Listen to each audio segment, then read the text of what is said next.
tudo isso, eu tenho essa dúvida de, tipo assim, quando você entrou, vamos dizer assim, oficialmente pra política, era o que você queria. Chegou lá no Senado e olhou o que tá acontecendo. O que você sentiu no dia a dia? Tipo assim, foi um choque pra você? Porque eu sinto que sempre a gente quer ajudar o nosso país e tem muito essa parada um pouco até do comodismo das pessoas que, tipo, vai chegar lá, você não consegue fazer muita coisa, você tem que ter o lobby político, você tem que se conectar com as pessoas e nada anda. Então, tem muitas pessoas que no caminho estão desistindo porque nem vem a oportunidade de chegar lá e conseguir mudar algo. Fico pensando você, com essa sua narrativa, trazendo o lado mais jovem, tudo que você pensou, como foi a sua percepção quando você entrou lá de fato? O que você sentiu? Cara, a minha percepção é de que Brasília ela foi criada, principalmente ali, né, o plano piloto, o parlamento ali, para poder ficar distante das pessoas. Foi proposital. Porque se a República ainda fosse, por exemplo, no Rio de Janeiro, amigo, a gente estaria que nem há um tempo atrás a Ucrânia, que os caras estavam jogando político corrupto no lixo. Literalmente, pegou os caras e jogaram aí no lixo. Por estar muito distante, isso gera um não desejo de se interessar por aquilo. Então, quando eu cheguei lá, eu falei, olha a quantidade de dinheiro que rola aqui, de pagador de impostos. Assim, é viagem para cá, é viagem para lá, é Lula gastando não sei quantos para poder botar lençol egípcio, de linha egípcio no Planalto. Ele tá gastando 1 bilhão só com aluguel de carro. Quando você fala isso, assim, existe algo público hoje pra galera consultar, por exemplo, essa questão de lençóis, ou é algo mais interno? Não, cara, é só literalmente você colocar aí na internet. Tem o Diário Oficial da União, que vai ser tudo que vai ser colocado. É difícil, assim, digamos, você visualizar tudo ali que acontece. Mas se você entra no portal da transparência, você vai ter todos os gastos, cara, de tudo. Quanto cada um ganha, quanto eu ganho também. Você pode ver lá quanto eu ganho, quanto que eu gasto com assessores, quanto que eu gasto, enfim, para poder realizar meu trabalho. Tá tudo aberto. Todo mundo consegue ver. Tá, e aí, mesmo assim, tem gente que... Não liga, cara. É isso que eu fico na porque dúvida. O dinheiro, as pessoas, mais uma vez, como é tão distante, as pessoas não acham que é o dinheiro delas. O Estado não produz nada. Ele não produz nada, ele administra o dinheiro de todo mundo. Sim. Só que, tipo, esse dinheiro ele tem que ser bem administrado e com muito respeito, né? Então, você olha aí, cara, não gosto de você, Nicolas. Tá bom, você não é obrigado. Mas pode duvidar de mim. Vai no Google e coloca aí, gastos, cartão corporativo, Lula. Vê quanto que ele gastou. Eu acho que ele só pede pra Dilma, bicho. É real, assim, só pede pra Dilma. O que eu tô querendo dizer com isso? Que, cara, a direita é perfeita, a esquerda só tem gente ruim e tal. Não, eu estou querendo dizer pra você ver a árvore pelos frutos. Sabe? Ver quem são os deputados que mais gastam. Ver quem são os deputados que mais têm, talvez, denúncia de corrupção. Ver, cara, o que os caras têm pra falar de mim, por exemplo, é tipo, tu botou uma peruca. Porra, num país que nego bota dinheiro na cueca, Milhões. eu botar a peruca vai ser o problema? É porque você é isso, você é aquilo. Eu falei, meu amigo, isso é opinião. Sim. Você não pode criminalizar a minha opinião. Eu nunca, Vitor, vou chegar pra alguém lá de deputado e vou falar, esse deputado falou alguma coisa que eu discordo, bota ele na cadeia por isso ou caça o mandato dele. Jamais. Então, assim, por que as pessoas não se interessam? Porque fica muito distante. Se fosse uma coisa que você visse o cara todo dia, por exemplo, hoje quantas pessoas no Brasil, já a minha realidade, pegar busão para poder ir trabalhar, ou para poder ir para faculdade, ou para poder ir para escola, eu pegava direto, 41,50 para poder jogar bola, pegava o 33, o 30 para poder ir pro Barreiro, 9202, pegava o 206 para sair da cabana e ir ali pro Jardim América. Cara, ficar 1 hora dentro do ônibus, todo lotado, muitas vezes o motorista de ônibus ali já tá puto, porque ele tem que dirigir ainda, te dá o troco ainda da passagem, aí o ônibus demora, cara, uma confusão, o trânsito um caos, você talvez se coloca no risco de ser roubado no ponto de ônibus, entendeu? Para chegar em casa, ainda a realidade de muitos brasileiros, ainda ter que pegar o filho na escola, de fazer comida, de, cara, lavar roupa, uma confusão. Se ele visse esse cara na porta assim, do outro lado da rua, dele saindo, de uma Mercedes. Numa Mercedes, blindada, Entendi. com 5 seguranças, e fala, ué, é esse cara que tá falando que não pode liberar as armas, mas ele tá cheio de segurança armado. É esse cara que tá falando que o cara rouba celular só pra tomar uma cervejinha? Pô, eu tive meu celular roubado. Meu irmão, a história seria diferente. Entendi. Mas como é tão distante, a galera não liga, cara. Não- E aí meu papo aqui muito é tentar entender esse mundo. Tipo assim, e aí faz o quê? Você tá acreditando lá, você tá lá e Aham. tá buscando cada vez mais, mas e aí? Cara, pois é, essa é a pergunta, né, digamos assim, de ouro, que todo mundo faz. Cara, e aí? Qual é a solução para o Brasil? Fala para você, não existe uma fórmula Sim. para poder solucionar um país de Isso é mundial, né, também. de tamanho continental. Eu não quero pegar exemplos que, tipo assim, deram certo e querer simplesmente colocar numa forma gigantesca, porque eu não acho, honestamente, intelectual fazer isso. Tipo assim, é só fazer o que a Suíça fez. Cara, a Suíça é desse tamanho. Sim. Tipo, é só fazer o que os Estados Unidos fez. Cara, a Constituição dos Estados Unidos, Outro. sabe, é 500 anos a parada. O Brasil é de 88 a Constituição e sofreu mais de 100 emendas. Então, assim, segurança, zero. Agora, o que a gente tem que fazer? A gente, literalmente, tem que investir a longo prazo. É o seguinte, Vitor.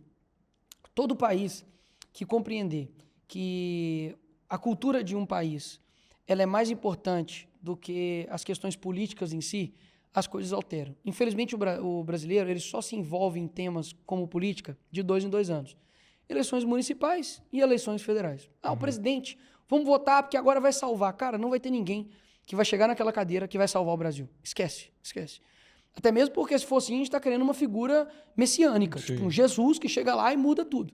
Porque um presidente não consegue tomar as decisões da sua vida que você tem que tomar, cara. Sim. Como você namora, né? Como namorado. Um presidente não vai fazer com que um homem tome a decisão que ele tem que tomar como marido. Ele não vai fazer uma mulher tomar a decisão que ela tem que tomar como mulher. Você não consegue, através da política, mudar o caráter das pessoas. Então, o que a gente tem que investir? A gente tem que investir, cara, naquilo que traz senso de vida, sentido de vida. Você pega hoje a Europa, por exemplo, a Europa está passando por um pós-cristianismo muito grande, né? Foi berço do cristianismo, né? Sim. Paulo, enfim, diversos outros, tanto católicos quanto protestantes. E você percebe que hoje lá, infelizmente, muitos jovens, que eu já estive lá, já conversei, cara, você olha dentro do olho do moleque, ele não tem alma. Assim, ele não sabe para que ele tá ali, ele não acredita em nada, ele não tem senso de moralidade. Para ele, meu irmão, ele não diferencia em nada numa planta. Tipo, ele tá aqui, por um acaso o mundo explodiu, ele tá aqui, show de bola. Vou fazer o bem, seja luz. Seja luz, beleza. Quando você começa a ter um sentido de vida, você vai percebendo que as coisas, tanto exteriores quanto interiores, ela tem uma gravidade muito maior na sua vida. E isso muda tudo. Por exemplo, de onde que veio a ideia de você deixar bairros, digamos assim, mais ricos e tudo mais, pessoas de mais condição, mais bonitos, mais arborizados? E para a favela, meu irmão, a qualquer coisa. Deixa a pessoa lá numa casa sem reboque, uma em cima da outra, porque na favela não constrói casa para o lado, né? Constrói casa para cima. Sim. Da minha avó mesmo tinha 3 andares mais a laje, né? Então era 4 andares, né? 4 andares. Daqui a pouco ninguém vai falar, sua avó era rica, né? Pô, 4 andares, né? E você fala assim, aí você passa, tem esgoto a céu aberto, você vai para a escola não tem estrutura, é carteira estourada, o professor é xingado, até sua vestimenta é uma vestimenta que, tipo, é vulgar. O seu vocabulário fica pobre, né? Tipo assim, seu vocabulário muitas das vezes é chulo. Você percebe que tudo isso, Igor, ele está te conduzindo a algo. Então, a cultura brasileira, ela está sendo uma cultura que e o que significa cultura? É algo que você cultua, vem de cultuar. Sim. Então, o que nós brasileiros cultuamos? Quando você liga a TV, o que mais você vê? Violência. Violência. Putaria. Putaria. O brasileiro, a cultura do brasileiro é cultuar putaria, sacanagem e corrupção.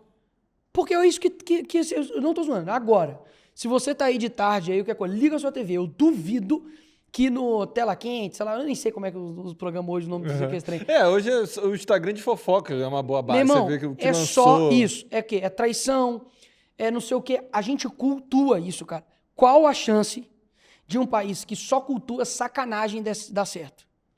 Então concorda comigo que a mudança não é simplesmente estética de política, não é uma questão estética de coisas específicas, não, cara, é a gente. Então como que vai mudar?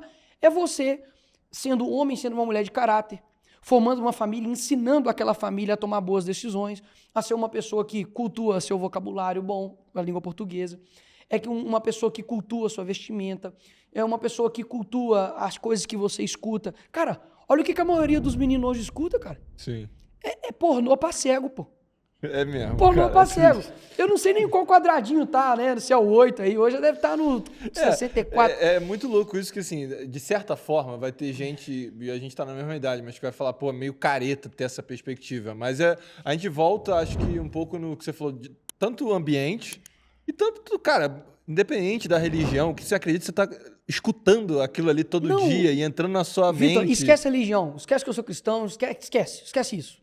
Cientificamente. Meu irmão, faça um teste. Durante 30 dias, você vai se alimentar bem, tá? Você vai cortar aí, sei lá, o açúcar, vai se alimentar bem e tal. Você vai se sacrificar de você, digamos assim, acordar cedo, praticar um exercício.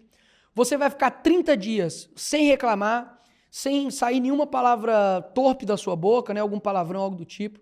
Você não vai ouvir nenhuma música que fala sobre pornografia, sobre sacanagem, sobre traição, sobre mau caratismo, sobre nada. Você vai ouvir boas músicas. Você vai colocar diante dos seus olhos aquilo que te traz um sentido da vida. Eu não estou falando poder pegar e ver um filme de 1900. Não. Você vai ver um filme que dá um sentido de moralidade, um filme bom. Uma inspiração. Uma inspiração, algo bacana. Faz isso 30 dias, beleza? Vai, 30 dias. Depois dos seus próximos 30 dias, você vai comer o que você quiser, beleza? Você vai acordar a hora que você quiser. Você vai assistir o filme que você quiser, a série que você quiser. Pode ser a série que tem mais putaria no mundo. Você só vai ouvir funk pornográfico, só vai ouvir um monte de coisa. E fica 30 dias assim. Depois você me fala o resultado. Amigo, não é uma questão de... é porque você é cristão, não. Existem coisas que dão certo, Vitor.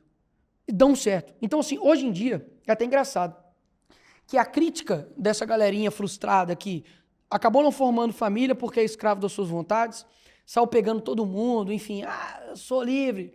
Agora tá com seus 30 e poucos anos aí, não consegue achar um cara maneiro, porque esse cara maneiro já não quer mais ela, né? O cara também que saiu pegando todo mundo, teve a vida de festejar e tal, não sei o que, agora talvez tá com dificuldade ou para arrumar um trabalho, ou para poder arrumar uma esposa bacana, porque o histórico do cara não é legal, se envolveu talvez com bebida, é viciado, não consegue parar de, enfim, ser viciado em pegar mulher. E aí você vê que essa galerinha, a crítica deles agora para a geração atual é tipo, nossa, antigamente eu fazia tatuagem, eu ficava louco nas festas, eu chegava tarde em casa, eu matava a aula, e hoje o jovem radical tá fazendo filho, tipo, tá focando em correr. Ui! É muito louco isso. Tipo assim, que crítica é essa, meu irmão? Vocês estão incomodados porque a geração atual tá vendo que a geração suas fez escolhas de merdas? Sim, deixa eu até entrar um pouco nesse ponto. Eu acho que é cíclico, né? E a gente, cada vez, uma geração, ela não repudia, né? Mas ela vai aprendendo com o extremismo ou o erro das outras. Uhum. E a gente vem de, talvez, as últimas gerações de viveram e tal, que hoje a gente também tem o acesso à internet, a mais informação, que, principalmente a geração Z, que a galera fala do mimimi, Sim. que talvez está priorizando mais o fitness do que qualquer outra geração, reduzindo o álcool lá fora, principalmente, baixou a tendência de consumo de álcool, apesar de eu consumir, mas assim... Olha, apesar de eu frequentar o AA, gente, meu nome é Vitor, tem 3 dias que... Tem que confessar aqui, mas, assim, eu acho que a gente está entrando nessa leva de uma geração que está olhando para trás e aprendendo. Mas continuo com a minha dúvida, assim. Então, se o meio que eu gostei muito do como você conduziu, né? A narrativa não tá puramente, qual o milagre da política, ou qual é a pessoa que vai salvar a política. Eu concordo com isso, no sentido da cultura do país. Sim. Que a gente já sabe que está enraizado. E aí eu volto a repetir minha dúvida, assim. Então, a gente está falando que se a base é a cultura para corrigir isso, é o quê? É a gente abraçar mais... O diálogo, que eu já acho que há muito tempo a gente deveria ter, que é igual a gente está aqui no podcast, trocando ideia, poder... Os comentários serem um campo de debate, não de guerra, que eu acho que hoje a gente tem um pouco isso. Mas o que mais? Você vê que a gente está nessa direção? Ou você está falando desse discurso mais... Também não, assim, eu na acho que a fé gente de está que vai nessa acontecer? direção, acho que a gente está nessa direção, mas é um desafio muito grande, entende? Porque, cara, ao mesmo tempo, para você ter uma cultura que valoriza seus verdadeiros heróis do passado, como por exemplo, pergunta aí para um menino aí no ensino médio hoje, ou até mesmo para a galera da faculdade, pergunta para ele quem foi André Rebouças, quem foi Leopoldina, Dom Pedro I, Dom Pedro II. A galera não conhece sua própria história. Ou seja, Os Estados Unidos, quando um jovem ele olha para trás, Vitor, ele olha para trás e fala assim, caramba, bicho, tem Abraham Lincoln, caramba, tem George Washington, caramba, tem esse cara aqui, tem aquele cara ali, esse cara lutou pela nossa liberdade e tal. Sim. Ele tem a quem se inspirar. O brasileiro hoje, até mesmo porque a educação no Brasil ela não é uma crise, ela é um plano, você percebe que eles olham para trás e, por desconhecimento, falam, cara, não tem ninguém para me inspirar.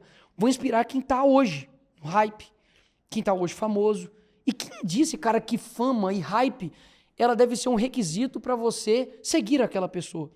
Então, quando eu digo que a gente primeiro tem que trabalhar a cultura, qual que é o caminho a se trilhar? A gente tem que valorizar os bons heróis brasileiros que nós temos, heróis nacionais que nós temos, para poder passar história de verdade para crianças e adolescentes. A gente tem que começar a valorizar a nossa língua portuguesa. Quando você domina a sua língua, isso muda a sua vida por completo, porque você vai conseguir raciocinar melhor naquilo que você quer se expressar. Você vai entender melhor o que a pessoa está querendo te dizer também. Isso vai evitar brigas, vai evitar os debates que mais são ringues, né? Sim. Isso vai fazer com que as pessoas talvez consigam resolver conflitos de uma forma mais amena. Vai fazer com que você aprenda o conhecimento de uma forma mais útil.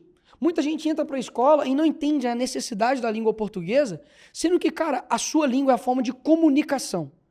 Hoje as pessoas têm uma dificuldade muito grande em comunicação. Você vai falar a respeito, por exemplo, de gestão financeira. A pessoa já fica assim. Sendo que se ela soubesse disso, ela estaria economizando dinheiro.